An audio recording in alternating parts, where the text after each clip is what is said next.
Ciao ragazzi e benvenuti in questo nuovo video. Oggi vi faremo vedere come attivare il PlayStation Plus gratis. Bisogna andare sul sito del PlayStation Store,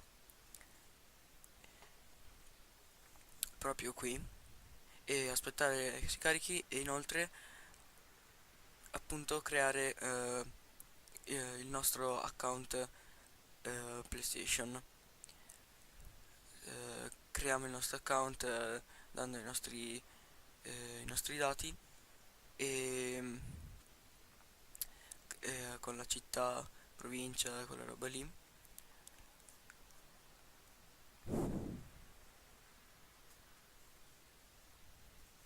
Non sono un robot. Poi in seguito ci arriverà la mail per confermare l'account che abbiamo creato, che in seguito sarà l'account con il PlayStation Plus, e quindi andiamo su Gmail, confermiamo l'account con dalle mail che gli abbiamo dato e ritorniamo sul sito del PlayStation Store.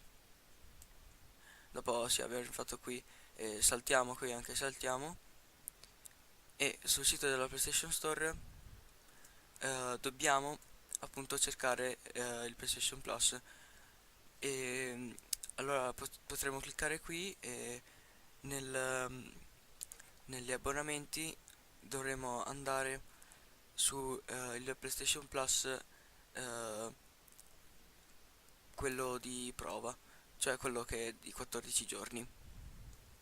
Ehm, questo qui esattamente, e dovremo andare in gestione ehm, abbonamenti, e in gestione abbonamenti facciamo aggiungi e creiamo un account PayPal con anche credenziali a caso. Fatto questo, ordiniamo e paghiamo.